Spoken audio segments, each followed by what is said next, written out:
우리가 정말 주 안에서 기뻐할 수 있는 기쁨의 근거가 뭡니까? 기뻐할 수 있는 이유가 무엇일까요? 그것은 우리의 이름이, 내 이름이 하나님의 생명책에 기록되어 있다는 사실이 믿어질 때 우리는 기뻐할 수 있다는 것입니다. 아멘.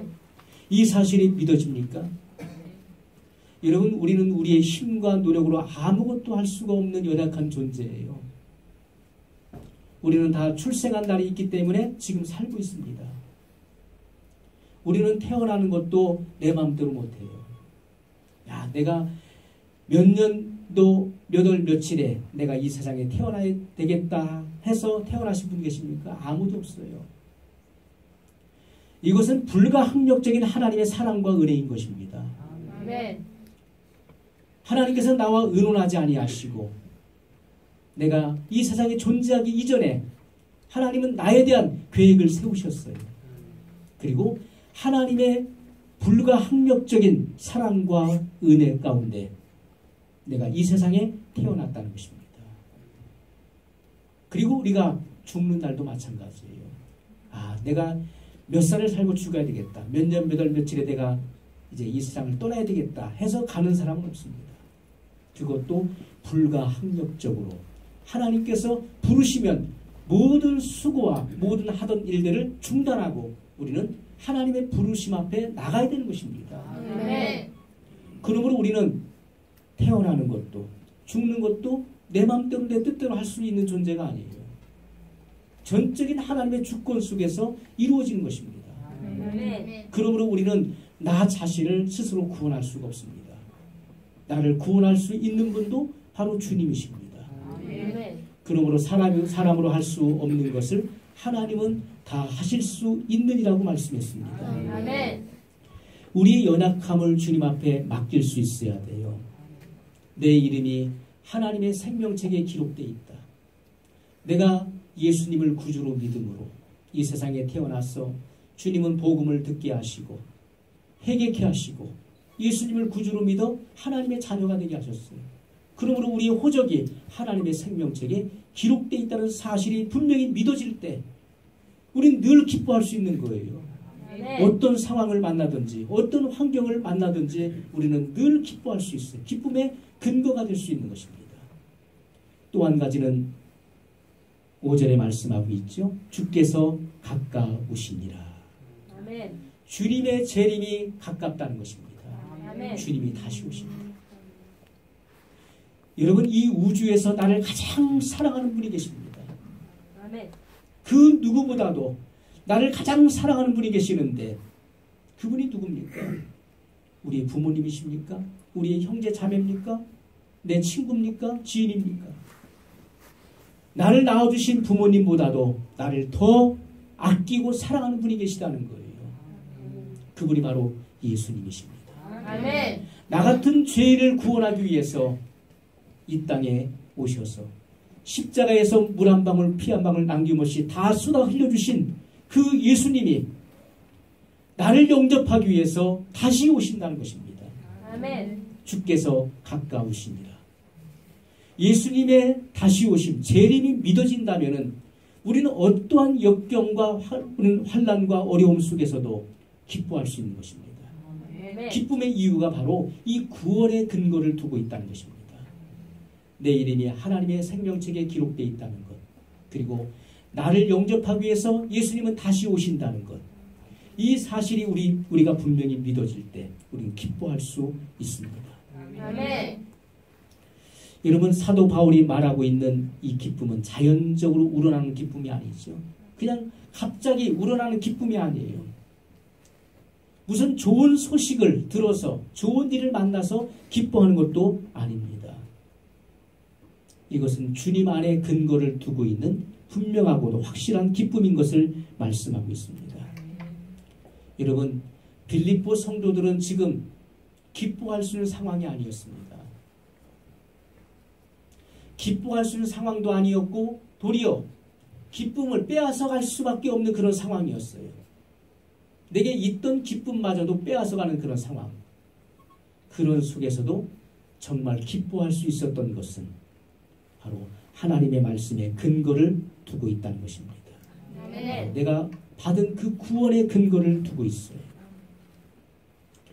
여러분, 우리가 기뻐할 수 없는 상황, 그리고 도리어 있던 기쁨마저도 빼앗어가는 그런 상황 속에서 정말 기뻐하고 있다면은 그것은 하나님을 알지 못하는 사람들에게 믿음의 증거가 될 것입니다. 야, 믿음이 바로 저런 거구나. 저 사람은 분명한 믿음이 있는 사람이구나. 하나님은 정말 살아계시구나. 어떻게 저런 상황 속에서 저가 기뻐할 수 있지? 기뻐할 수 있는 이유가 전혀 없는 상황 속에서, 오히려 기쁨을 다 앗아가는 그런 상황 속에서 어떻게 기뻐할 수 있을까? 살아계신 하나님이 아니고서는 이런 기쁨을 줄 자가 누군가? 여러분, 우리는 이렇게 주님이 주시는 기쁨, 위로부터 내리시는 그런 기쁨을 우리 누릴 수가 있어야 됩니다. 현실적인 어려움 앞에 좌절하고 절망하고 탄식하고 통곡한다면 여러분, 우리의 믿음은 어디에 있는 것입니까? 우리 믿음의 정체성은 어디에 있는 것입니까? 세상이 하는 것처럼 똑같이 한다면, 그러한 삶을 우리가 반복적으로 살아간다면 우리의 믿음을 어떻게 증거할 수 있겠습니까? 주님은 너희는 세상의 빛이니 너희 빛을 사람들 앞에 비추게 하여 저희로 너희 착한 행실을 보고 하늘에 계신 하나님께 영광을 돌리라고 말씀했습니다. 오늘 우리의 믿음을 증거할 수 있는 방법은 참혹한 상황 속에서도 정말 기뻐할 수 없는 기쁨의 빛을 이룰 수밖에 없는 상황 속에서도 정말 기뻐할 때, 그때 우리의 믿음을 증거할 수 있을 것입니다. 여러분, 빛이 그 진가를 발휘할 수 있는 것은 밤이 깊고 어둠이 깊으면 깊을수록 그 빛은 그 진가를 발휘하는 것입니다. 밝을 때는 빛이 표시가 나지 않죠. 그러나 어둠이 점점 짙어보십시오. 밤이 깊으면 깊을수록 그 빛은 그 진가를 발휘할 수 있는 것입니다. 여러분, 죄악이 깊으면 깊을수록 진정한 그리스도인들은 그 믿음의 빛을 증거할 수 있는 것입니다. 그가 갖고 있는 그리스도를 아는 생명의 빛을 모든 사람들에게 비칠 수 있다는 것입니다. 오늘 바울은 성령의 감동을 쫓아서 너희 관용을 모든 사람에게 알게 하라고 명령하고 있습니다. 5절 말씀 같이 있습니다. 너희 관용을 모든 사람에게 알게 하라. 아멘. 너희 관용을 모든 사람에게 알게 하라. 이렇게 명령하고 있습니다. 우리가 관용이라고 하는 것, 관용은 기쁨의 근거를 두고 있는 것입니다. 그렇기 때문에 먼저 기뻐하라고 명령했어요. 두 번째는 너희 관용을 모든 사람에게 알게 하라고 명령하고 있습니다. 내 안에 남이 알지 못하는 기쁨이 넘칠 때 우리는 관용할 수 있는 것입니다. 관용을 베풀 수가 있는 거예요. 여러분, 어떤 사람이 남의 집 밭에서 일을 하다가 그 밭에 감추인 보화를 발견하게 되겠죠. 이것은 이스라엘 나라에서 가끔 찾아볼 수 있는 일이었습니다. 왜냐하면 옛날에는 은행이 없었잖아요. 그리고 이스라엘은 짓밟힌 그런 전쟁의 역사입니다. 전쟁이 일어나게 되면은 자기가 가지고 있었던 금은 보화, 이 보화들을 땅을 파서, 남모르게 땅을 파서 거기에 묻어두고, 그리고 자기만이 알 수 있는 표시를 해놓고 피난을 가는 것입니다. 전쟁에서 살아남으면 그곳에 와서 그 땅을 파고 그 보화를 다시 얻을 수 있지만은, 그러나 전쟁에서 죽거나 전사하게 되면은 이것은 땅에 묻힌 보화가 되고 마는 것입니다. 어떤 사람이 남의 집 밭에서 일을 하다가 땅에 감추인 보화를 발견했어요. 그랬을 때 그 막 가슴이 뛰기 시작합니다. 이 기쁨은 이루 말할 수가 없어요. 그래서 집에 돌아가서 자기 전 재산을 팔아가지고 그 땅을 샀다는 것입니다. 주변 사람들은 수군거리죠. 야, 저 사람 참 미련한 사람이야. 아니, 그 자기 재산 팔아가지고 그 쓸모없는 땅을 샀대. 그러나 이 땅을 산 사람은 남이 알지 못하는 비밀을 가지고 있는 사람이에요. 남이 알 수 없는, 남이 보지 못한 그 땅 속에 감춰진 그 보화를 발견했기 때문에 그것은 자기의 것이 된 것이죠. 그 기쁨은 이루 말할 수가 없어요. 누가 뭐라고 해도, 누가 나에게 손가락질해도 얼마든지 그것을 용납할 수 있고 관용을 베풀 수 있는 거예요. 여러분, 기쁨은 관용을 베풀 수 있게 되는 근거가 되는 것입니다. 내 안에 기쁨이 넘칠 때 우리는 관용을 베풀 수 있는 것입니다. 아멘. 기쁨은 바로 자기 자신을 위한 덕목이라면 관용은 남을 위한 덕목이라고 볼 수가 있습니다. 그래서 이 관용이라고 하는 말의 의미는 양보하다는 뜻을 갖고 있습니다. 양보하다. 또 자신의 권리를 포기하고 남을 고려하는 친절, 또 여유라고 나타나 있어요.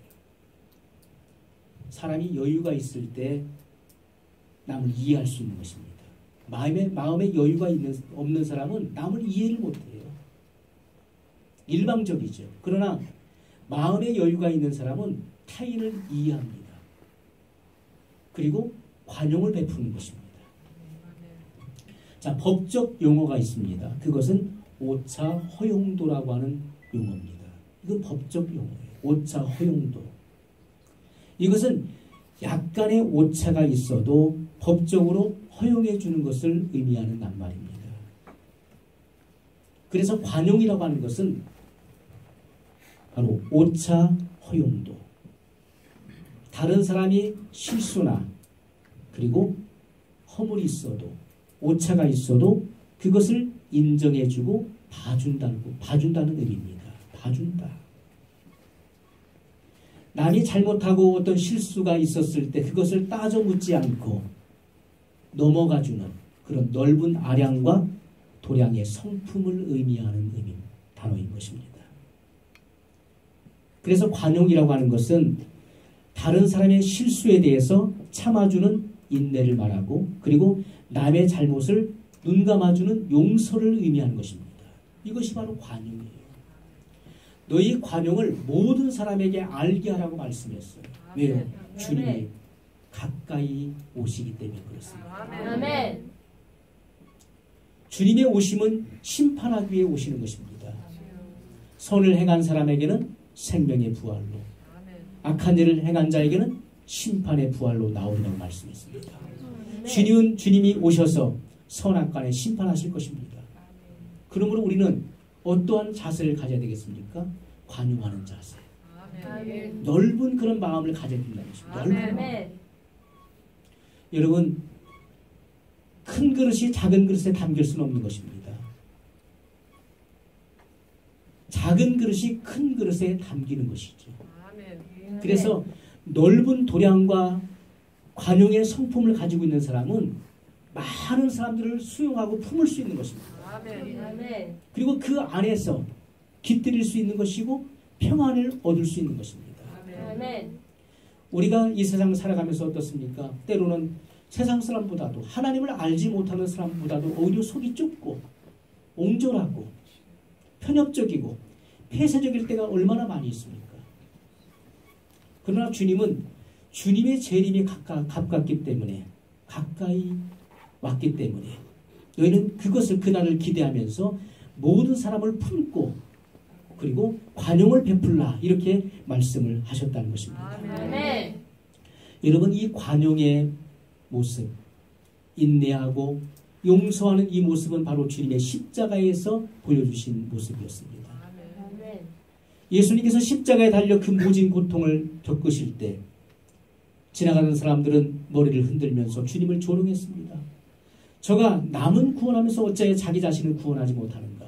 어디 거기서 한번 내려와봐.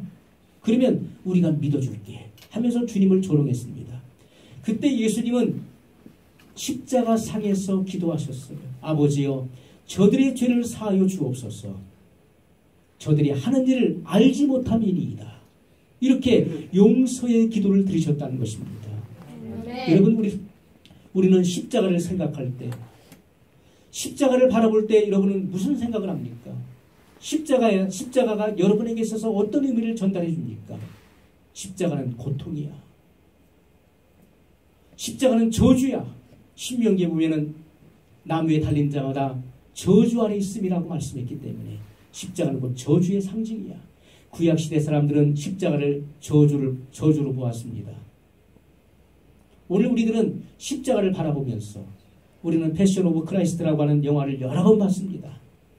그걸 보면서 우리 눈물을 흘리면서 예수님께서 나를 위해 받으신 그 고통, 그 고난을 생각했습니다.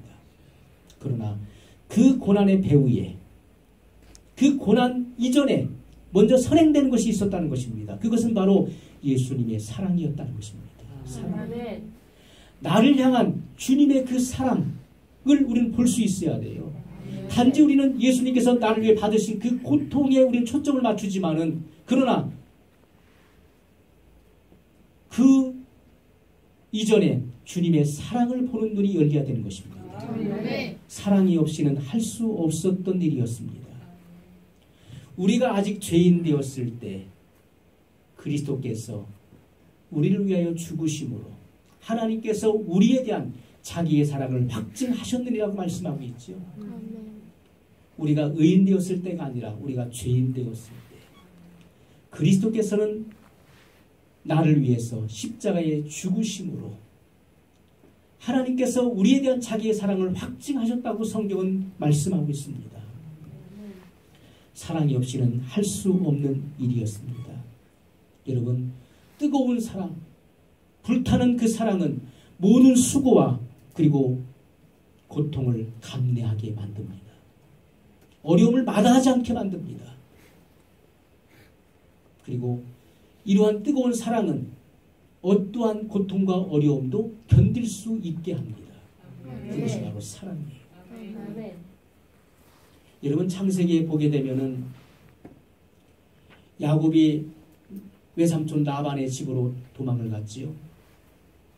거기에서 외삼촌의 둘째 딸이었던 라헬을 사랑하게 됩니다.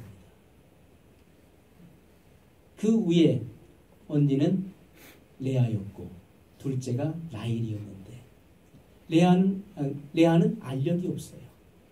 그러나 라헬은 애교가 많고 사랑스러웠어요. 라헬을 사랑했습니다. 그래서 외삼촌과 약속을 합니다. 그럼 내가 7년 동안 나를 위해 봉사해라. 그러면 라헬을 너에게 주겠다. 7년 동안을 외삼촌을 섬겼습니다. 어려움을 다 극복하고 7년을 봉사했어요. 혼인날이 됐습니다. 잔치를 벌이고 술에 취해서 장막에 들어왔어요. 그리고 아침에 눈을 떠서 보니까 옆에 잠을 같이 잔 사람이 라헬이 아니고 레아였어요. 그래서 외삼촌에게 가서 아니 어떻게 된 일입니까? 라헬과 결혼을 한 것인데 왜 레아를 준 것입니까? 하니까 외삼촌이 하는 말이 우리 동네의 풍습은 아우가 형보다 먼저 결혼하는 법이 없다. 그러니 내가 라헬을 얻기 위해서 7년을 내게 또 봉사를 할지니라. 그런데 성경에 이렇게 나와 있어요. 야곱이 라헬을 사랑함으로 7년을 수일같이 여겼더라. 이렇게 나와 있습니다. 그는 무려 14년을 봉사했어요. 7년을 봉사했는데 엉뚱한 사랑을 얻었어요. 레아를 얻었습니다. 그런데 야곱은 라헬을 사랑하는 거예요. 7년을 더 봉사하라고 하는데 그 7년이라는 긴 세월을 수일같이 여겼다는 것입니다. 왜요? 사랑의 힘입니다. 사랑의 힘. 그 어려움을 마다하지 않아요. 왜? 라헬을 얻을 수만 있다면. 라헬을 얻을 수만 있다면 그 7년은 수일같이 그렇게 봉사하고 섬겼다는 것입니다. 그것이 바로 사랑의 위대한 힘입니다. 여러분 왜 부모님들이 자녀들을 위해서 모진 고통과 어려움과 희생을 왜 마다하지 않습니까? 그것은 자녀들을 사랑하기 때문에 그렇습니다. 자녀들을 위해서 부모는 희생을 아끼지 않습니다.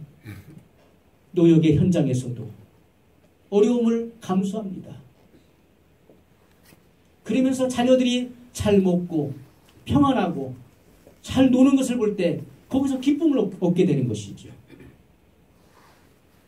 여러분, 진정한 사랑은, 뜨거운 사랑은 모든 수고와 어려움을 다 극복하게 만듭니다. 오히려 기쁨으로 전환시켜버립니다. 아멘. 옛날에 그 인천 방직 공장에서 있었던 일입니다. 어느 젊은 여인이 아이를 낳았어요. 그리고 남편이 죽었습니다. 혼자 살아갈 길이 막막했어요. 그래서 방직 공장에 취직을 했습니다. 이 어린 아들을 집에다 혼자 놓고 나올 수가 없어서 이 아이를 데리고 출근합니다. 그리고 그 공장 안에는 숙직실, 숙직실이 있어요. 그래서 아이에게 젖을 물리고 그 숙직실에다가 눕혀놓고 이제 아이가 잠이 들면은 이제 공장에서 일을 하는 거예요. 근데 일을 하고 있는데 갑자기 불이 난 거예요. 그 숙직실에 불이 난 거예요. 불길이 막 갑자기 치솟습니다.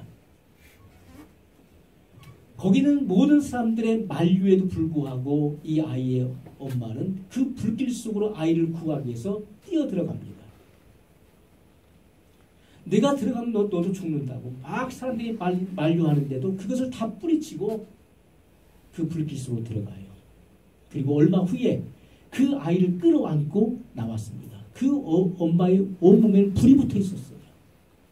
사람들이 불을 껐지요. 진화를 했는데 보니까 큰 화상을 입어가지고 특히 얼굴은 일그러지고 곰보가 되어버렸습니다. 아이가 이제 성장을 합니다. 차츰 성장을 하면서 이제 밖에 나가서 뛰어놀아요. 또래 아이들하고. 그런데 아이들이 언제부턴가 놀리기 시작합니다. 야, 너희 엄마는 곰보야, 곰보. 야, 곰보, 곰보 하면서 아이들이 놀려대는 거예요. 하루 이틀도 아니고 늘 나가서 놀 때마다 아이들이 너희 엄마는 곰보야 하면서 막 놀리니까 이 아이가 울면서 집에 들어왔어요. 그러면서 엄마, 왜 엄마는 곰보야? 왜 우리 엄마만 곰보야? 다른 엄마들은 다 멀쩡한데 왜 엄마 얼굴은 왜 이래? 그러면서 엄마를 원망합니다. 엄마는 아무 말도 하지 않았어요. 어느 날 이 아이가 앨범을 꺼내서 보기 시작합니다. 보니까 엄마의 옛날 얼굴을 보게 된 거예요. 보니까 아주 이쁘고 괜찮은 얼굴의 엄마를 보게 됩니다. 그래서 그 사진을 가지고 엄마한테 와서 엄마, 이거 엄마 맞아? 그래요. 근데 엄마 얼굴이 왜 이렇게 된 거야? 옛날엔 괜찮았는데 왜 이렇게 된 거야? 그때 엄마는 비로소 그 아이에게 그때 있었던 그 사실을 설명해 줍니다. 이 아이는 그 이야기를 듣고 통곡을 하게 됩니다. 그러면서 그때 그 순간부터 엄마를 올려다 보니 엄마의 얼굴이 천사의 얼굴과 같고 세상에서 가장 아름다운 얼굴로 보였어요. 비록 그 얼굴은 일그러지고 곰보였지만 우리 엄마보다 더 아름다운 사람은 세상에 보이지 않았습니다. 남들이 손가락질하고 너희 엄마는 곰보야, 곰보야 해도 그 아이의 눈에는 가장 아름답고 가장 예쁘고 가장 자상한 엄마의 얼굴로 비춰졌다는 것입니다. 왜요? 나를 위한 그 희생을 깨닫게 되고 난 이후로부터 엄마는 내게서 가장 고마운 사람, 가장 훌륭한 사람이었다는 것입니다. 우리가 주님의 사랑을 깨닫지 못할 때는 우리는 어려움을 견딜 수 없어요. 극복할 수 없어요. 그러나 주님이 나를 위해 하신 그 희생과 그 사랑을 깨닫게 되었을 때 우리는 비로소 기뻐할 수 있고 아멘. 그리고 모든 사람의 관용을 베풀 수 있어요. 아멘. 나 같은 사람을 용납해 주시고 구원해 주신 그 주님의 사랑이 느껴지고 믿어질 때 또 그 주님이 나를 영접하고 다시 오신다는 사실이 믿어질 때 우리는 관용을 베풀 수 있게 된다는 것입니다. 아멘. 어느 자식이 범죄하여 감옥에 갇히게 되었습니다. 아버지는 그 자식을 면회하기 위해서 찾아갔습니다. 그러나 자식이 거부했습니다. 24번을 거부당했습니다. 아버지가 그토록 찾아갔는데도 아들이 보고 싶고 찾아갔는데 자식은 부모의 면회를 거절했습니다. 24번 거절당하고서도 25번째 아들을 찾아갔어요. 그랬더니 그 아들이 아버지 앞에서 마음의 문을 열고 무릎을 꿇고 통곡을 하더라는 것입니다. 아버지의 사랑을 느낀 거예요. 그렇게 내가 무린정하게 아버지가 발이 닳도록 24번을 찾아왔는데 거절했어. 필요 없다. 그런데 25번째 찾아왔을 때 비로소 이 아들의 마음의 문이 열린 것입니다.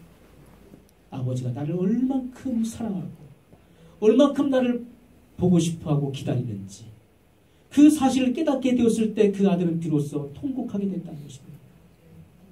그것이 바로 관용입니다. 아들을 끝까지 기다려주고 참아주고 인내하고 사랑을 베푸는 것이죠. 마지막으로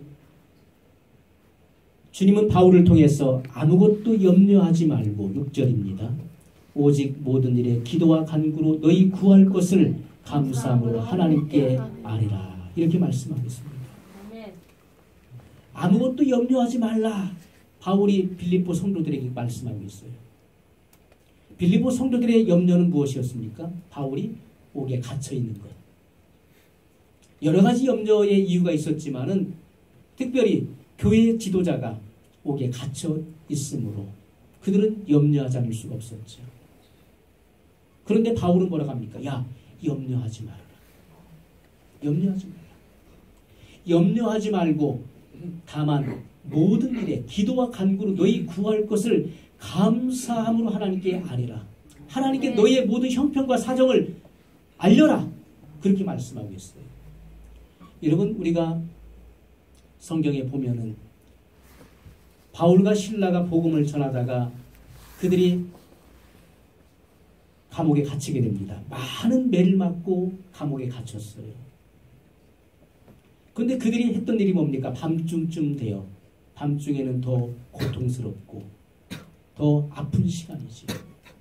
그 시간에 그들이 했던 일은 하나님께 기도하고 찬송했더라는 것입니다. 그때 옥문이 열리고 죄수들의 모든 결박이 풀어지는 역사가 일어났어요. 그런데 그들이 하나님께 했던 그 기도의 내용은 무엇입니까? 하나님, 우리가 복음을 전하다가 이렇게 잡혔는데 왜 여기서 우리를 끌어내주지 않습니까? 왜 우리가 이렇게 맞아야 됩니까? 왜 고통을 겪어야 됩니까? 하나님을 위해서 했는데 그 대가가 이것입니까? 라고 하나님을 원망했습니까? 그렇지 않습니다. 그들은 지금 자신들의 현재의 그런 상황을 하나님께 알릴 뿐이었습니다. 주님, 지금 저희가 이런 상황 속에 놓여 있습니다. 여러분, 기도라고 하는 것은, 기도와 간구는 지금 여러분이 당면에 있는 현재 상황을 그대로 하나님께 드러내서 알리는 것입니다. 그리고 하나님의 처분을 기다리는 것입니다. 아멘. 하나님의 위로와 격려와 그리고 하나님의 책망을 기다릴 수 있어야 됩니다. 그런데 왜 책망입니까? 위로와 격려는 좋은데 왜 책망입니까? 여러분, 때로는 우리가 잘못했을 때 잘못된 기도 또 잘못된 길을 가다가 어려운 문제를 당했을 때 그때는 책망도 받아야 되는 것입니다. 아멘. 그래서 우리는 주님 앞에 기도할 때 우리의 현재 상황을 그대로 알릴 수 있는 그런 기도를 드려야 된다는 것입니다. 아멘. 그러면 주님은 우리에게 평안을 주신다고 말씀하고 있어요. 평안. 참된 평안. 주님 앞에 염려의 문제를 내려놓고 주님 앞에 모든 것을 맡기고 그 현재의 상황을 주님 앞에 알리고 그리고 하나님의 처분을 겸손히 기다리는 자들에게 주님은 마음의 평강을 주신다는 것입니다. 아멘. 우리의 지각을 뛰어넘는 초월하는 하나님의 그 놀라운 평화가 여러분의 심령을 지배하신다고 말씀하고 있습니다. 아멘. 여러분, 오늘 주님은 주 안에서 항상 기뻐하라고 말씀하고 있어요. 주 안에서 항상 기뻐하라. 너희 관용을 모든 사람에게 알게 하라. 그리고 아무것도 염려하지 말고 오직 모든 일에 기도와 간구로 너희 구할 것을 감사로 하나님께 아뢰라고 말씀하고 있습니다. 아멘. 이 명령을 받은 우리가 오늘부터 이 명령을 실천할 때 아멘. 세상이 줄 수 없는 그 평안이 여러분을 주장하게 될 것입니다. 아멘. 우리 같이 믿음으로 기도하겠습니다.